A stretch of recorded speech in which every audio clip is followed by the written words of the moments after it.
What's up guys, I'm Nico of CamCrunch and welcome to another Lightroom tutorial video. In this video we are going to go over tone curves, one of the most underutilized tools in Lightroom, and I think that's primarily because a lot of people don't know what it does. But that's what we're going to be looking at today. But before I move on, I want to remind you all that if you want to learn more about Lightroom, there are other tutorial videos at camcrunch.com/Lightroom. There's going to be a whole library there going through basically all of the settings that you can do with Lightroom, as well as some other examples that you can use. So go there after you watch this video. So what the tone curve is, it's basically another way to adjust the contrast of your image. You can adjust basically all of the tones of your image, and you do it through the tone curve. You can adjust the tones of the image as a whole, and you can also separate it into red, green, and blue. So if you want to adjust the tones or the contrast of those individual color groups by themselves.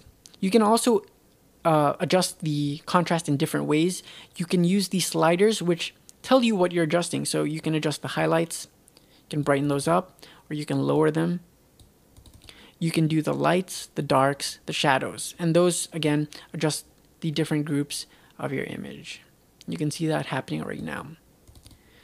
You can also close this, and then you can adjust through adding points on your curve and then adjusting those points by yourself. Oops. You can drag these points and then you can adjust them by yourself. So the way a tone curve works is basically on the top, let me take these out first. On the top right is where your highlights are, and then on your bottom left are where your shadows are. That's why the bottom left is on the bottom. It's because those are your lowest levels, and then your highlights are on the top. And if you lower this top right corner, you can see all of your highlights going down. That's because you're bringing the level down, and that's why the line looks like this. It's linear. Now if you want to, and everything in between is sort of the other tones. So for example, if I grab the shadows and bring it up, you can see that my black levels are disappearing from my histogram, and that's because I'm bringing them up.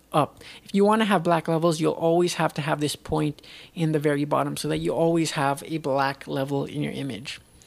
Now you can adjust the middle section of your tone curve to add contrast or decrease. One pattern that is commonly used is the S-curve, which basically brings up the highlights up here and then lowers the shadow, which is basically what you do when you're adding contrast using the contrast slider. You'll see that you're basically decreasing the shadow levels and then increasing the highlights. Now you can also do that the other way, and you can decrease the contrast by increasing the shadow levels and decreasing the highlights. That's going to give you more contrast. It's a reverse S-curve, or I'm actually not sure what this one's called, but it's basically the opposite. And that's basically how you use it. Now you can use the presets here. You have linear, which is default, medium contrast, strong contrast, and you can also adjust, again, like I said, red, green, and blue levels. So what I'm going to do here is go to red. I'll put an S-curve on the red. I'll put an S-curve on the blue.